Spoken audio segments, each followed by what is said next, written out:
हमारे मध्य में आपके जयपुर के और जयपुर के पूरे राष्ट्र के विश्व प्रसिद्ध जोशी हमारे अतिशय प्रिय मित्र भाई अनुपम जोशी जी उपस्थित हैं। मध्य में बहन शर्मा जी हैं, नीरज शर्मा जी, समस्त अतिथि इस समय हम जवाहर किला केंद्र के ऑडिटोरियम में हैं और सरोकार शीर्षक से इस तरह की जो एक मुहिम लेके चले पुनर्निर्माण के लिए विश्व की धरोहर हमारे मंदिरों का, हमारे सनातन धर्म के स्थलों का संकल्प यात्रा, उस सरोकार के तहत आज यहाँ प्रोग्राम जोली साहब और उनकी धर्मपत्नी मानी जोली जी ने कराया। तो एक तो उनके लिए बहुत बहुत आभार और मैं चाहूँगा कि संक्षिप्त शैली में और संक्षिप्त शब्द में वह हम सभी जितने भी हमारे सोशल साइट पर जुड़ रहे समस्त बंधु हैं उनके लिए भी एक जागरूक शब्द बोलें श्री अनुपम जोली।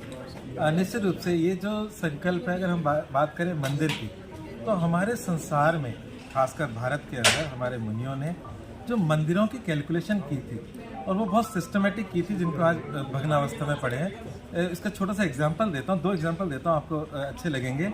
अभी उत्तराखंड में एक छोटी सी त्रासदी आ गई थी, टनल में मजदूर फंस गए थे। तो बोकनाथ जी का मंदिर वहाँ पे स्थापित था, क्योंकि कंस्ट्रक्शन का कार्य था, वो हटाया, वहाँ समस्या आ गई, उनको वापस स्थापित किया, वो सब लोग मजदूर बचे भी। ऐसी जब बहुत साल पहले मतलब बहुत बड़ी त्रासदी आई थी, तो उस समय धारी देवी का स्थान था जो वहाँ की रक्षक थी।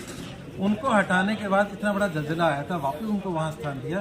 तो हमारे जो मंदिर थे वो कैलकुलेशन से बने थे, हमारी पृथ्वी में हमारी रक्षा के लिए बने थे। और वो जब हम उस कैलकुलेशन को बिगाड़ते हैं तो उससे अहित भी होता है। तो ये हमने 1-2 एग्जाम्पल मैंने वैसे दिए। एक छोटा सा एग्जाम्पल और देता हूँ। हमने सब कन्याकुमारी का नाम सुना होगा कि विवेकानंद जी ने वहाँ तपस्या की, पर एक जगह और है वहाँ, मतलब आर्कोलॉजिकल वालों ने बहुत बड़ा बोर्ड लगा रखा है वहाँ पर विवेकानंद जी की फोटो के साथ। उत्तराखंड में एक जगह कसार देवी पहाड़ी है, वहाँ पर भी विवेकानंद जी ने तपस्या की। और उस जगह की खास बात यह है कि वहाँ की चुंबकीय तरंगें इतनी अच्छी है कि आप जो मतलब कहीं और बैठे और वहाँ बैठे उससे जमीन आसमान का अंतर है, वहाँ का एनर्जी लेवल अलग है। तो इन मंदिरों की एनर्जी लेवल थी जो आज के ज़माने में हम उसको भूल गए, उसको तहस-नहस कर दिया और आज वहाँ कोई दीपक जलाने वाला व्यक्ति भी नहीं है, मूर्तियाँ टूटी पड़ी हैं। ऐसी एक शपथ लेकर कि हमने ऐसे मंदिरों को जो हमारी धरोहर थी वो किसी कैलकुलेशन से बनी थी, उसको पुनर्निर्माण करें और वापस से वो हम अपनी ऊर्जा शक्ति को वापस से प्राप्त करें। इस कार्य को हम मतलब आज के इस प्रोग्राम के माध्यम से जन तक पहुँचा रहे हैं और आगे इसको हम बढ़ाएं।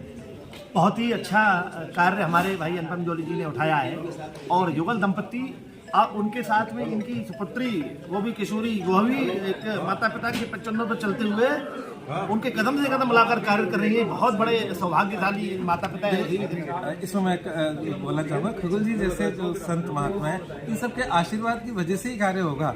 हम अकेले कुछ भी नहीं, ये कहने की बात है। ठीक है, खगोल जी ने बहुत तारीफ की है, पर वो तारीफ व्यक्ति विशेष से कुछ नहीं होता। कलयुग के अंदर संगठन में ही शक्ति है। लेकिन उस संगठन का नायक हमारे अनुपम जोली जी रहेंगे और हम पूरे भारत, अगर आपका आशीर्वाद है, पूरे भारत में इन प्राचीन मंदिरों की धरोहरों का हम अन्वेषण कराएंगे और अनुपम जोली जी के हाथ में झंडा दे करके इस सरोकार के तहत सारी सरोकारी करते हुए हम इस संकल्प को पूरा करेंगे, ऐसा हमारा भगवान विश्वास है। और परम शक्तिपीठ कैला देवी जी और बिहारी जी और गोविंद जी इस कार्य को करने में अनुपम जोली जी के साथ हमें शक्ति प्रदान करेंगी, ऐसा हमारा विश्वास है। जय श्री राम।